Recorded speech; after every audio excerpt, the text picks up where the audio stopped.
I'm a talkative person. Because I'm an SE dom, it's like my only world is the physical. My words are the only means of me getting out my meaning and intention. We'll see if I eat those words. Should be entertaining others all the time. This is exactly where I wanted to go with this. I would not dare to fist bump on a podcast where people can hear me. You guys ready to go? Yeah, keen. Hello all and welcome back to the Literally No Subtext podcast with Dear Kristin. I am she, and today we're going to be diving into some more questions that you guys have asked me on this Dear Kristin episode. Just a shameless plug at the beginning of this episode, Patreon, the website, has just released a new feature called Collections, which I'm really excited about. It basically means that all of the content that I've released over the last 3 years on Patreon can now be bulked into different collections. I've created 3 collections on my Patreon page. One is all of the extra content that I've ever uploaded. So there are 38 videos for you to look at if you're interested in signing up. And there's another collection where I'm commenting on my past videos, and a third collection where I'm typing famous celebrities and TV show characters. So if you wanted to sign up to the Patreon and we're thinking of supporting me, first of all, would really appreciate that. All support is appreciated, even if you do not sign up, even if you're just listening to the pod or watching my videos, that's great. But if you were umming and ahhing about it, today would be a good day to sign up because I have those collections, which means that you can sign up today and have access to a very easily findable 38 extra videos and all of the other content that comes with signing up for the Patreon, nicely sorted out for you guys. So with that out of the way, let's get into the questions. Our first question for the day comes from Chris Stockton. He asks, as a creative writer, I have found Myers-Briggs typology to be extremely helpful when developing likable and realistic characters for stories that I've written. I was wondering what your opinions were on typology in creative writing, and if you had some tips that you would like to share, such as writing cognitive functions into character behavior. Thanks so much. Very interesting question, and one that I don't think I've actively contemplated before. I think it can be helpful to use personality tools for creative writing because it can help you to create realistic characters as opposed to characters that you're writing and they just end up being versions of yourself because of yourself bleeding into the character. I think a very helpful reason that Myers-Briggs might be a good tool for creative writing is that it can basically predict the kinds of conflict that 2 certain personality types would have with each other because of the blind spots that they would naturally have.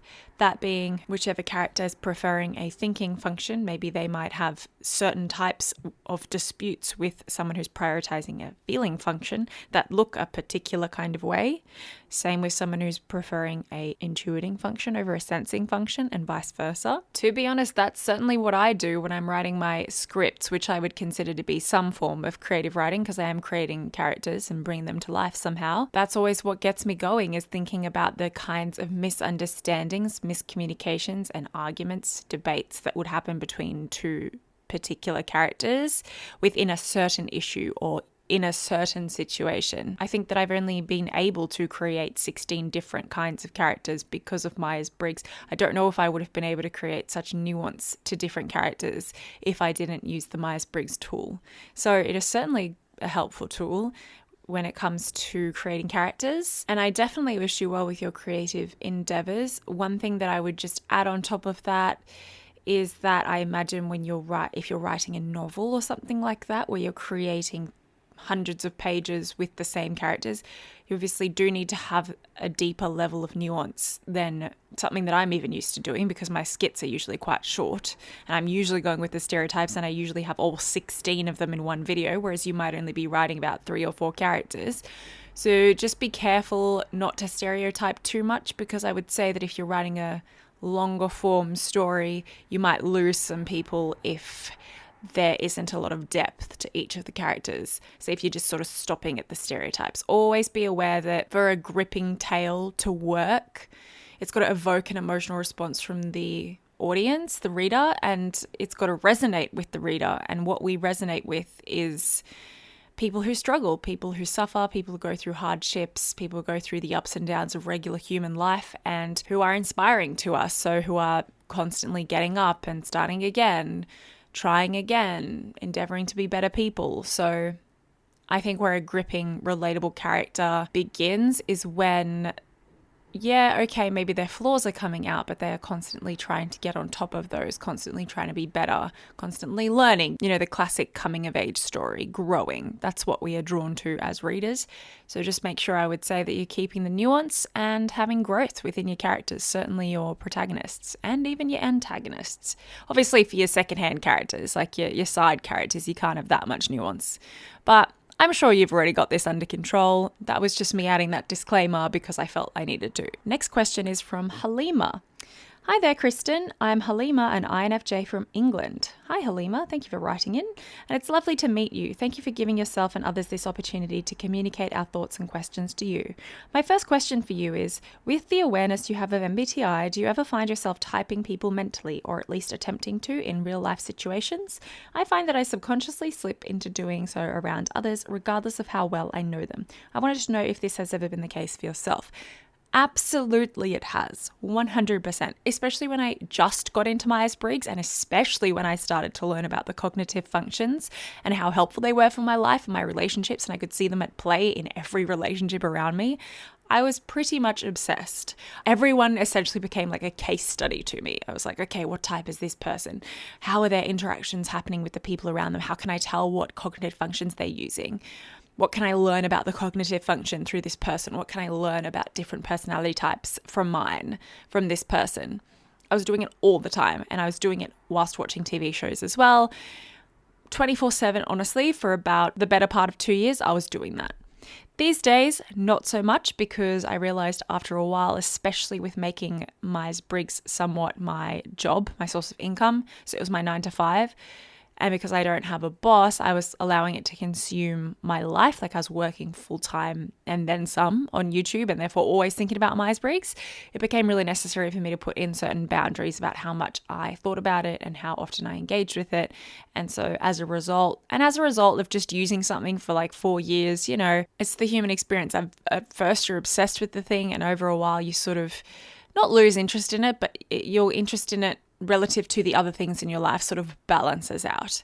So it consumes me far less these days, but it is a tool that I definitely still use in my communication and in fundamentally understanding others. I use it actively, but I wouldn't say that it's perpetually on my mind when I'm in interaction with others, as it was at one point in my Myers-Briggs journey, which is okay. My second question is, if you have fellow INFJ loved ones or acquaintances, what has your personal experience been like with them, from your initial impressions through to your deeper understanding?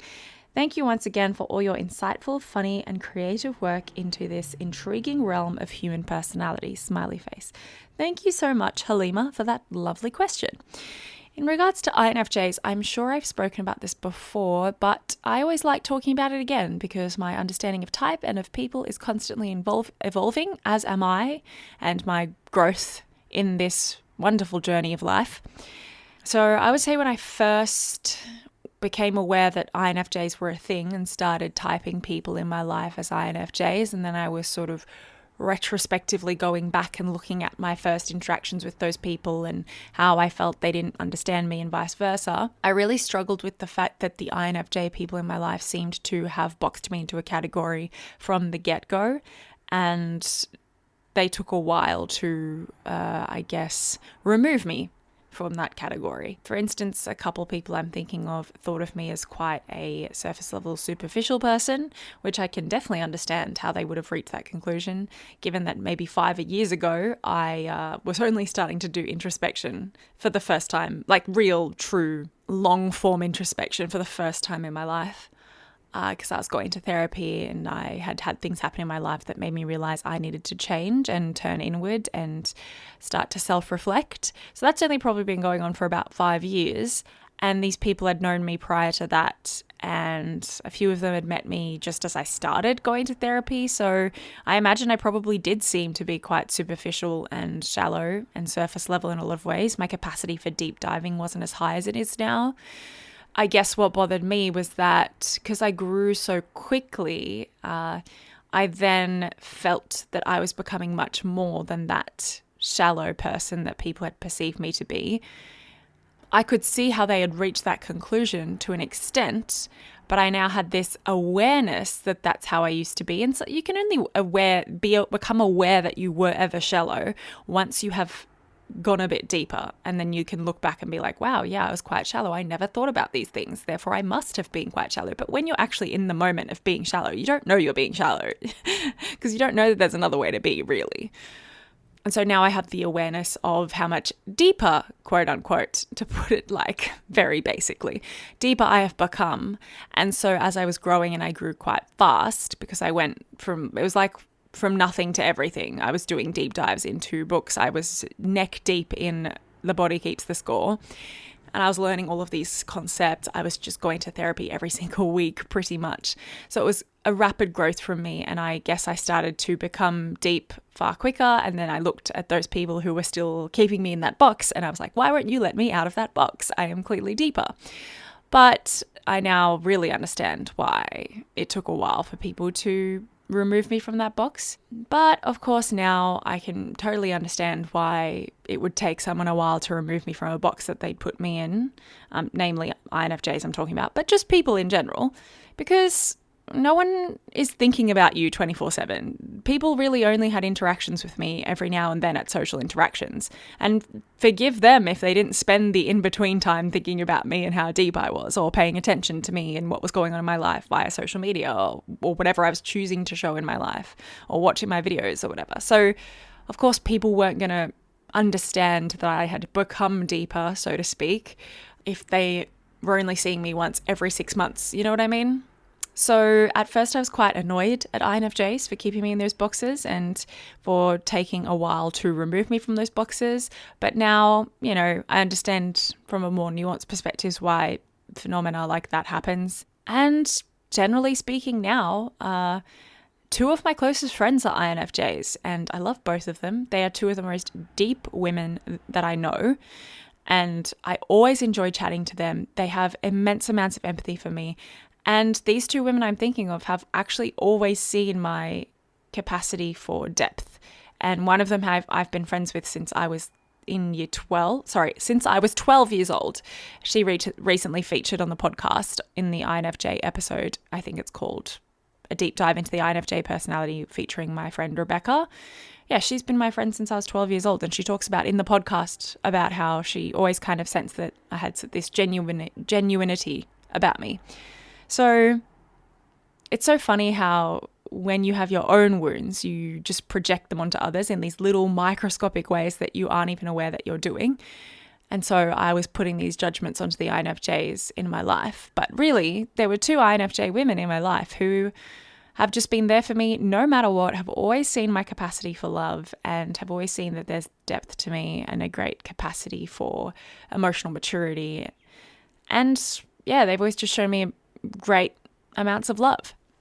Sometimes when I meet new INFJs, one thing that I'll think is, it's going to take a while for me to break down those walls, or for trust to build enough for you to tell me what you really think about that thing, or to share your heart with me and all that. But I think that's just a natural and fair part of human relationships, and it's right and just that it should be that way, that it takes a while for someone to trust you.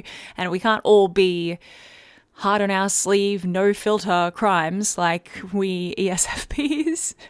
Not to drag other ESFPs under the bus with me there.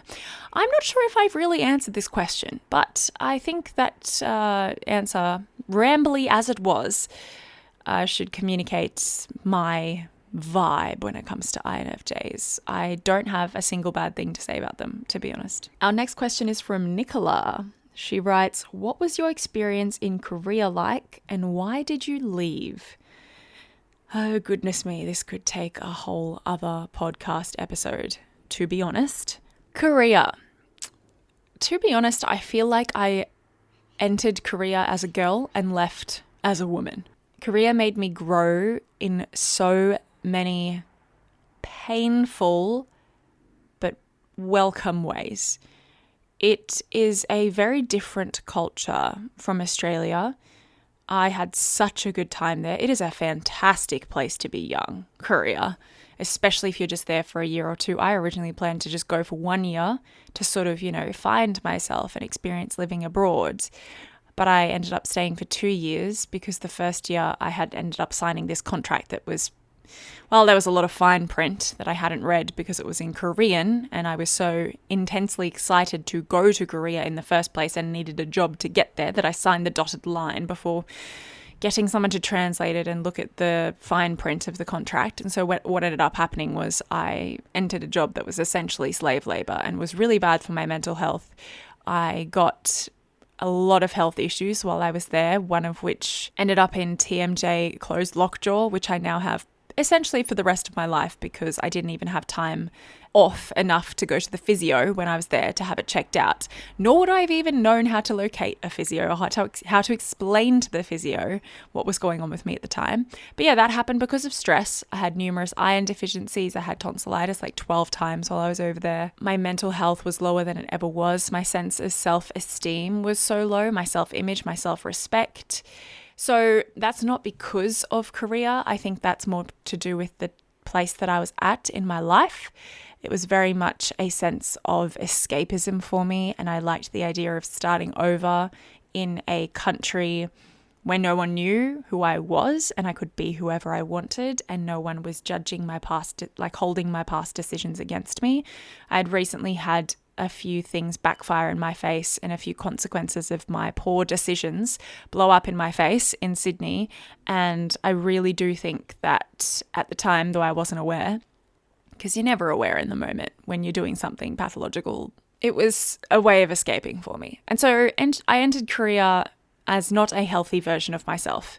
And so the first year was basically a write-off in terms of I was working ridiculous hours. During the weekends, I was so depressed that I didn't even go out except to drink. I would sleep all day Saturday, go out drinking, and then sleep all day Sunday, that kind of vibe. So I wasn't really living, I wasn't really experiencing the culture properly, and I was making decisions that were really bad for me. But what was really good about that first year was that I really got a backbone and I developed thick skin because of the job. It was a very strenuous job. It was a hard job. I worked very, very hard. I worked the hardest that I've worked in my life. And it was a rude awakening for me because I think up to that point, I'd only worked one job. It was 5 years in a retail company called JB Hi-Fi, which was pretty much, it was a great place to work. And don't get me wrong, I was definitely working.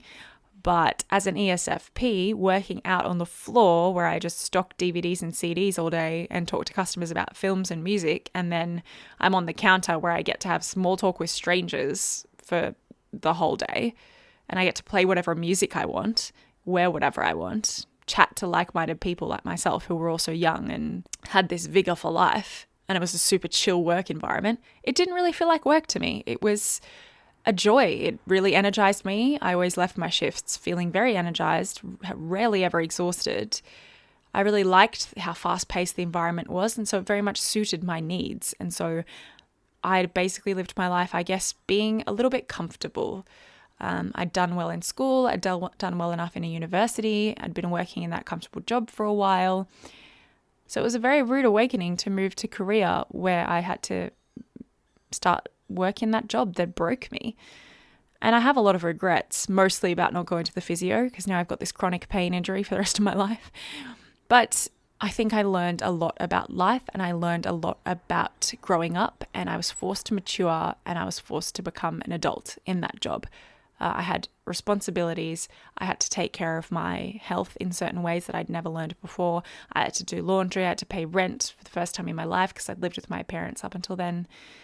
So, I mean, that's all kind of separate to the Korean culture in general. Like that could have happened in any country that I went to.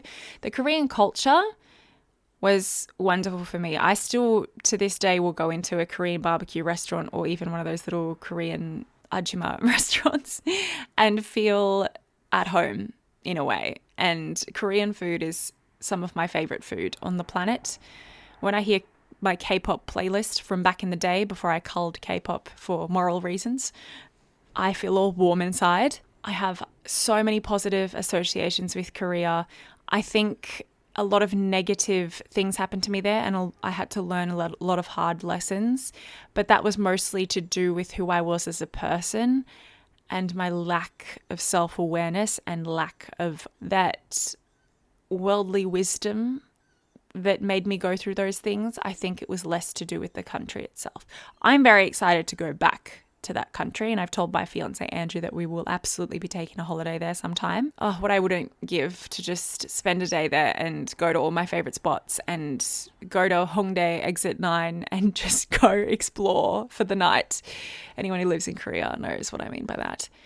There was also this really wonderful thing about being in Korea, which was that all people my age, fellow foreigners my age who were living there, we all had this sense of free-spiritedness. For us to have left our family and enter a completely different culture, it requires a certain romanticism in how you see the world.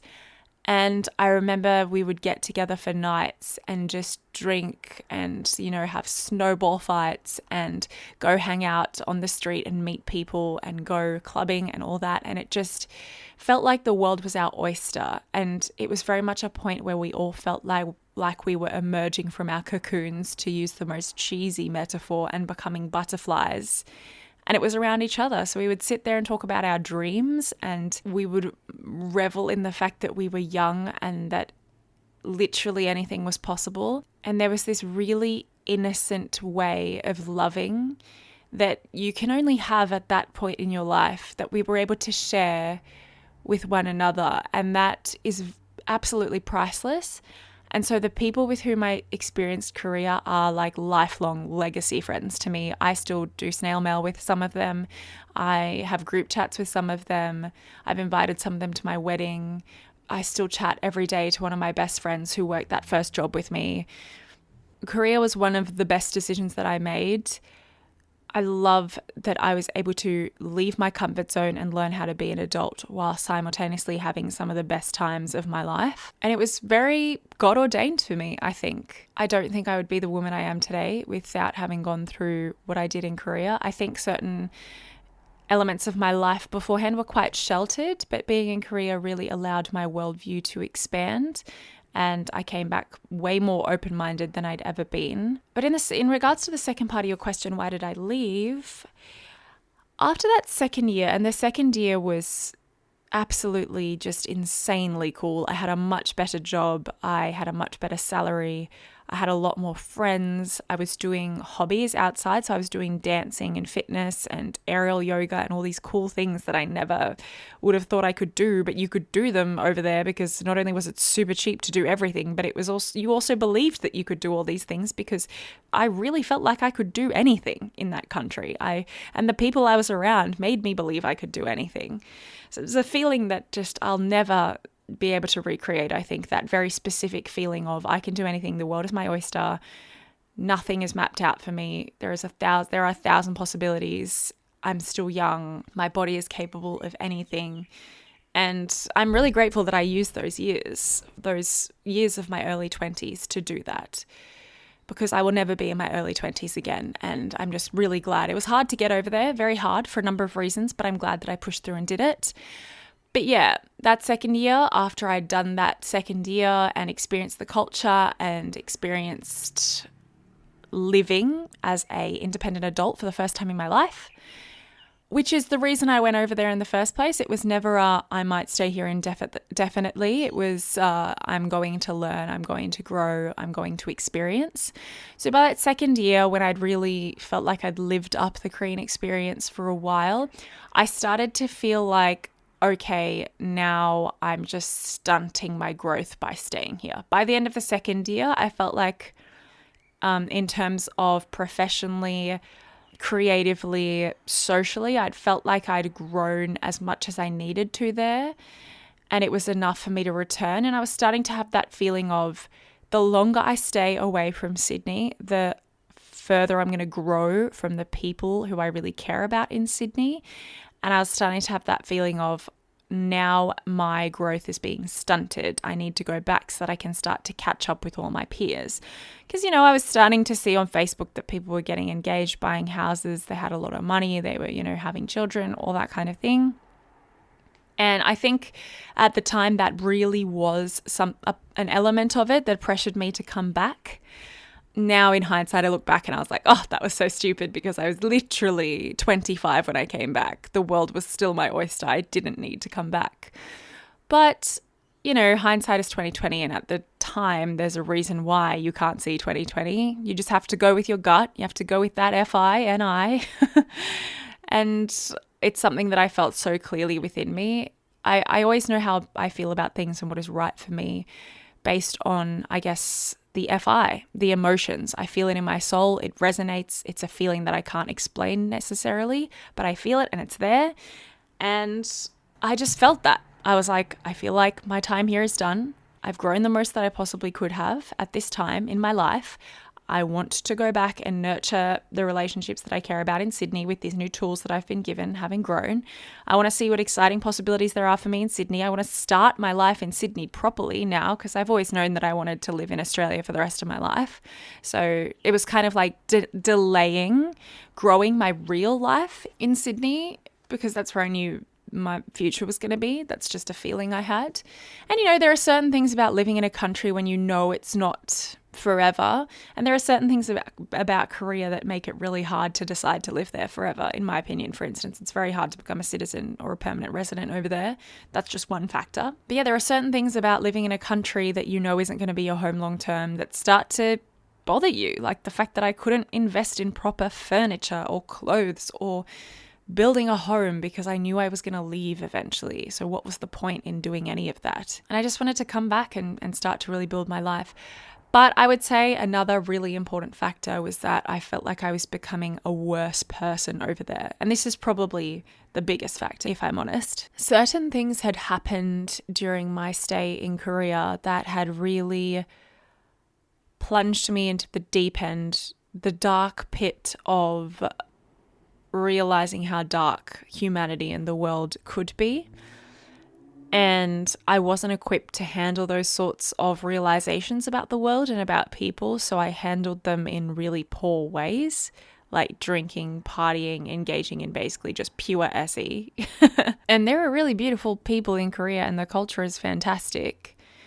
At the same time, anyone who's been there will tell you that it is probably the easiest place to distract yourself. Anything you could possibly want in Korea, you can get at your fingertips and have delivered to your door within 30 minutes, or you can get access to it within 30 minutes. It is, in my opinion, quite an indulgent culture. There are so many options at your fingertips, so much technological advancement and reliance on technology for the individual as well. Like everyone just is on their phone 24/7. Sorry, I shouldn't say 24/7, but generally speaking, compared to Sydney, like I'll tell you that when I came back, multiple people in my life noticed that I was on my phone way more than they'd ever remembered me being. And I noticed it in myself as well. And I had to go on this big detox of my phone when I came back.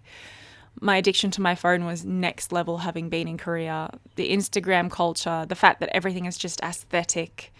This stuff is all rampant in Korea. It's fantastic. It's wonderful for a lot of reasons, but it's basically very easy to distract yourself. And as an ESFP, who's prone to distracting myself anyway, but with the added factor of now everything that I could possibly want for my senses is at my fingertips, I wasn't leading a very good life there. As a result, I was becoming a worse person. That's not to say that Korea makes people bad people.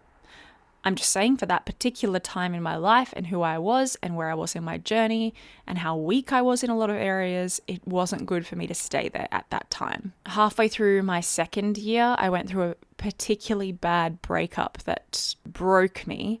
And after hitting rock bottom for the final time, I didn't even know there was a bottom that was more bottom than that rock bottom.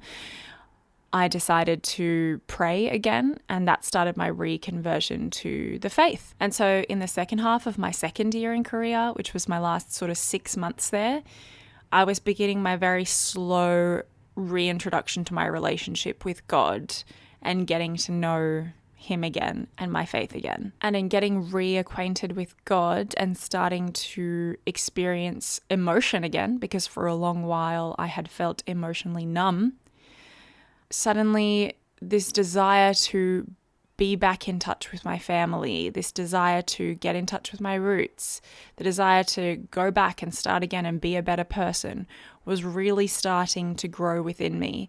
And my soul was basically just calling out for me to leave and return to the place where I knew I would be for the rest of my life, God willing. And so I finished up my contract and I enjoyed my last few months in Korea. And then I came back to Australia. And that's when I enrolled in my Masters of Theology. And then I did that for 2 years with tutoring on the side. And as I mentioned before, I submitted my thesis at the end of those 2 years. And that's when my YouTube channel blew up. So the rest is history. So in short, I went there to, quote, find myself, which was really a form of escapism. I did find myself when I was there. I learned what I cared about. I learned who I was. I learned what my values were. And I left because I felt like I had done the growth that I needed to over there, and it was time to return home so that I could resume a meaningful life. I could have said that from the outset, but instead I talked for, 20 minutes? I could obviously get into more details about what the actual experience of the Korean culture was like, the ups and downs, but I don't know if this is the time and the place right now. So we'll just move on to the next question. This one is from Casey. What are some questions one can ask others to get a sense of how they perceive and judge information? Preferably one that doesn't simply ask, what do you believe in, since it seems our cognitive functions work largely in the subconscious and self-perceptions are often skewed. Good question. I'm of course not going to be able to give you an answer that will work 100% of the time, because it's all about how you perceive the answer of the question as well, and I can't tell you how you're going to perceive such answers. But for me, if you're going to be in conversation with people, generally speaking, and again, you can hear all of this in my How to Type People in the Wild episode that is up on my podcast channel, I would generally, if I'm deliberately trying to see whether someone is a certain type, I'd probably go for the PJ axis. So are they a perceiver or a judger first and foremost? And ways that I would use to tell this is by asking questions that require a solidified answer of some sort in regards to their opinions about things, their visions about things, their thoughts about things. The should questions, because perceivers are going to give more fluid answers and judges are going to give more solidified answers because they generally would have an idea of how things should be. Or they will at least seem frazzled if they don't know how to answer the question. Ps, because they are just generally more open and go with the flow types, will less likely be rattled by questions, and they're probably happier to give more vague answers. They might not even have answers, and that's not going to bother them too much because that's just how they're used to being. So that questions might look like, what do you think should happen when this situation happens? What do you think people should do in this circumstance? What do you think the government should do, i.e. this political issue? What are your plans for your life? Where do you see yourself in 5 years? Of course, that doesn't account for people who have had, for some outside reason, to come up with those kinds of answers. But generally speaking, if you ask these kinds of questions over a variety of subject matters, you will get a sense for whether a person is more fluid in how they answer or more structured in how they answer. I don't know if this was clear. With feelers and thinkers, you're going to want to see if they're attuned to emotional cues in the room or not. Foremost. With extroverts, introverts, are they responding first or dwelling first? Do they respond immediately or do they respond with silence? And with sensing and intuiting, you're going to want to take a look at what they're paying attention to. NI users, I generally find in conversations, NI users will be asking the why questions. NE users will be happy to jump from topic to topic. That is an extremely vague description of each of the functions and how you can tell with observable tells. These are the kinds of tells that I use to create the skits that I do. They're tells that I have noticed, but I wouldn't take that as gospel, and I would use your own methods of noticing things in people, because me describing that to you, words can't do justice to the concept that I'm trying to articulate in those sentences that I've just said. You are going to perceive what I've just said in certain ways that might be inaccurate to how I meant them. So it's kind of up to, what do you notice? Take what I say with a pinch of salt. Maybe take it on next time you're in a conversation, see what you notice, but it might not, those ways might not work for all of you, and that's totally fine. We all have a different journey when it comes to type and typing people. Next question is from Emaryllis. I'm pretty sure I'm an ENTP from what I've read on the cognitive functions, but why am I so tired of human interaction all the time? I sometimes feel like I'm using my friends for idea vessels or rants about random topics. You and me both. No, to the first part of that question. Why do I get tired of human interaction all the time? Keep in mind that extroverts don't just get their energy from people per se. That's the modern understanding of extrovert and introvert, that extroverts get their energy from people and introverts get their energy from being by themselves. Those definitions are just not even nearly nuanced enough, I said, having just given vague answers to the previous question. In that, yeah, you might be able to say something like that vaguely when it comes to extroverts and introverts, but it's not entirely accurate, especially when we compare it to what the Myers-Briggs model teaches us. Keep in mind there are 4 different extroverted functions, and each 4 of those functions get their energy from a different source. So you're going to have extroverted feelers who are more likely to get their energy from just being with people, being around people, like showing up for people. But then you've got extroverted sensors who are getting their energy from interacting with the sensory world around them. So it's not people, it's the sensory world, it's the experiences, though they probably will like to share that with people, but it's not the people in and of themselves that are giving the SE user their energy. Then you've got extroverted intuitors who get their energy from exploring ideas and possibilities. And then you get extroverted thinkers who are getting their energy from implementing and following systems in the environment that contribute to functionality. It's entirely likely that the latter 3 of those 4 categories would lose energy from certain types of people or from certain types of conversation. I, for instance, do lose energy in conversations that are either way too philosophical and cover subject matter I do not care for, especially when they're doing a super deep dive and I lose interest, or small talk.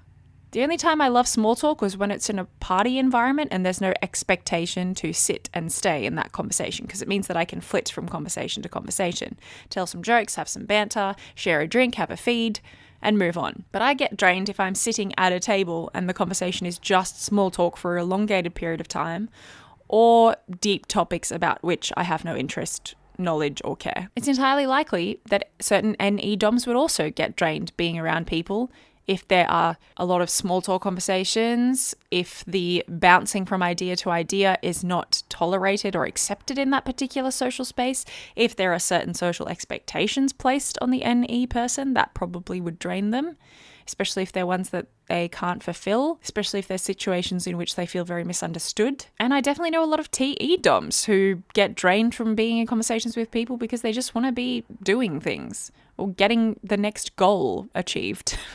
So any of those factors could be a reason why you lose energy being around people. Maybe FE DOMs are the same. I think extroverted feelers probably lose their energy when they have given too much of their energy meter or love meter to people. They probably need to recharge and be alone for a little bit. But FE DOMs are for sure, of all the types, and I don't just mean FE DOM SOS, I mean SOS. I just said SOS. I don't mean just FE DOMs, sorry. I mean FE auxiliary users as well.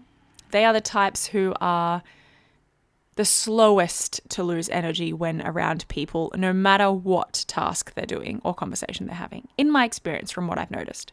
So just because you lose energy in certain conversations does not mean you are not, in fact, an extrovert. Keep in mind that the Myers-Briggs extroverted functions have different definitions from the regular modern day understanding of what extrovert means. We'll probably have time for one more question and then I need to go because I'm having a wine night with my gal pals. Okay, this one is from Ellie. I've had this INFP, ISFP friend for a few years now. I'm guessing Ellie does not know whether her friend is an INFP or ISFP. I often find myself struggling to cheer him up. Sometimes he's too harsh on himself or feels down, and it could be for the silliest of reasons, and my instinct is to make him feel better, of course. I try my best to find the right things to say, but I feel like I often fail. He may acknowledge my words, but then continue with ... but still ... Do you have any advice on how I should approach this problem? I really don't want my friend to feel down. I am an ISTP/INTP. P.S. I listed the types in order of preference since we both pretty much get 50-50 on S and N. First is the type we lean more towards. Love all your videos, Ellie.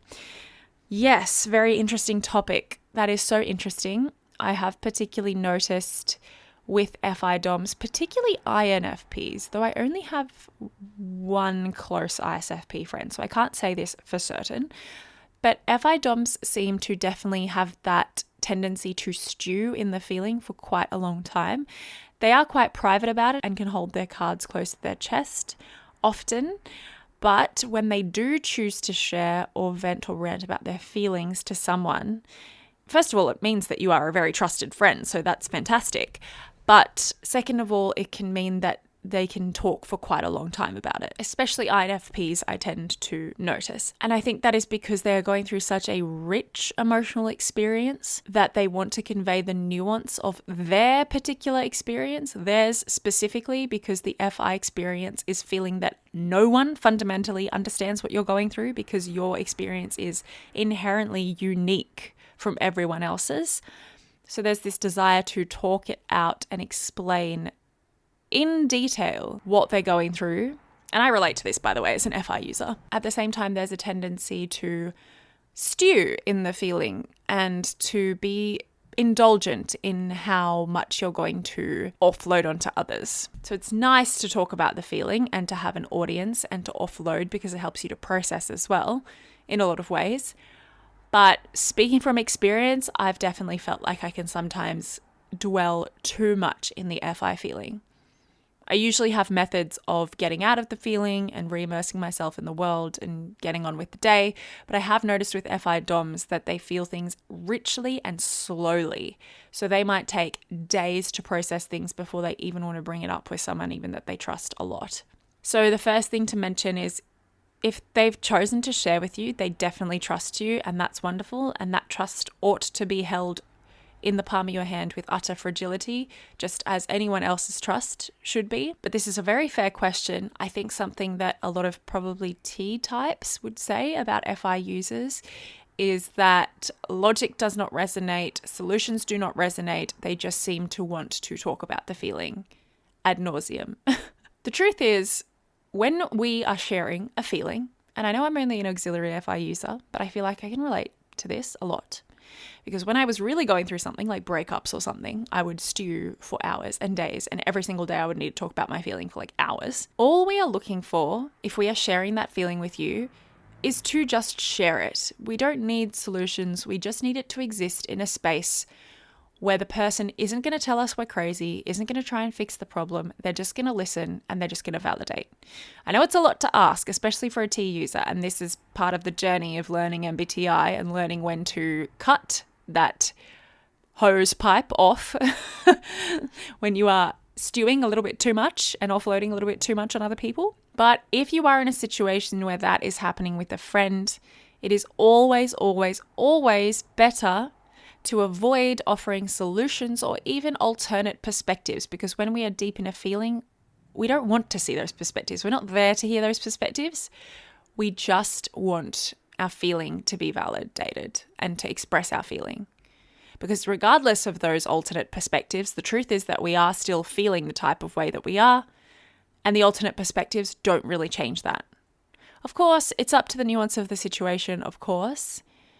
Like if I feel hurt by a particular friend, I might go to a trusted source and unpack it with that person in order to understand my friend's perspective so that I don't offload it and take it out on my friend who's hurt me.